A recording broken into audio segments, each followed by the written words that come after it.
नमस्कार दोस्तों, जय जोहार। मैं कौशल तिवारी और बिहनिया संझा में आपका स्वागत है। छत्तीसगढ़ की राजधानी के साइंस कॉलेज में चौपाटी को लेकर चल रहे विवाद अभी थम भी नहीं पाया है कि बूढ़ा तालाब के पाथवे पर बन रहे चौपाटी को लेकर बड़ा सवाल उठ रहा है। यह सवाल इसलिए उठ रहा है कि यदि साइंस कॉलेज की चौपाटी गलत है तो फिर बूढ़ा तालाब पाथवे में बन रही चौपाटी कैसे सही है। यदि साइंस कॉलेज के चौपाटी जो बन चुकी है, हरा भरा है, लहलहा रहा है, उस चौपाटी को बंद करने का निर्णय को लेकर रायपुर के सांसद बृजमोहन अग्रवाल और रायपुर पश्चिम के विधायक राजेश मूणत आक्रामक है, तो बूढ़ा तालाब के पाथवे पर बन रही चौपाटी पर दोनों ने खामोशी क्यों ओढ़ ली है। हालांकि स्मार्ट सिटी प्रोजेक्ट ने बूढ़ा तालाब पाथवे पर बन रही चौपाटी पर स्वयं के हाथ होने से इनकार कर दिया है और कहा है कि यह टूरिज्म बोर्ड कर रही है। लेकिन साइंस कॉलेज के चौपाटी को बंद करने के निर्णय को लेकर जो कहानियां या जो बातें बृजमोहन अग्रवाल और राजेश मूणत कर रहे हैं, उससे भी गंभीर मसला तो बूढ़ा तालाब पाथवे में बन रही चौपाटी पर है। वहां तो बच्चियां दानी school, degree girls college school की बच्चियां वहां से गुजरती हैं।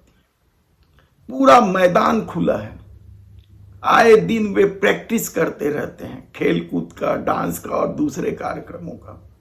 और पहले भी दीवार कम ऊंची होने की वजह से युवा किस तरीके से हरकत करते रहे, किस तरीके से ताका झांकी करते रहे, यह किसी से छिपा नहीं। किस तरीके से प्रदेश में कानून व्यवस्था है, किस तरीके से लड़कियों के साथ अक्षम्य छींटाकशी होती है। और ऐसा नहीं है कि पहली बार इस बूढ़ा तालाब पाथवे में बन रहे चौपाटी को लेकर लोग प्रदर्शन कर रहे हैं। स्थानीय लोग तो इसके बिल्कुल खिलाफ है, उस वार्ड के लोग। इससे पहले भी जब जब भारतीय जनता पार्टी की सरकार रही, बूढ़ा तालाब के उस क्षेत्र में चौपाटी बनाने का निर्णय होता रहा और जन विरोध के चलते उसे वापस लेना पड़ा। तब टूरिज्म बोर्ड को यह जिम्मेदारी सौंपकर कैसे चौपाटी बनाई जा सकती।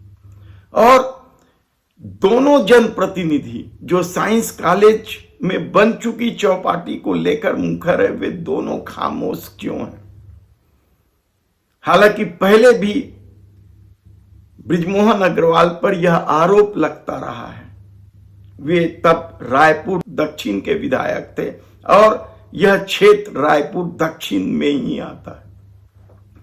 तब भी लोगों ने बृजमोहन अग्रवाल का जमकर विरोध किया था। इससे पहले जब चौपाटी बनाने की बात चल रही थी, स्थानीय लोग तब भी सड़क पर उतरे थे, अब भी सड़क पर उतरे हैं।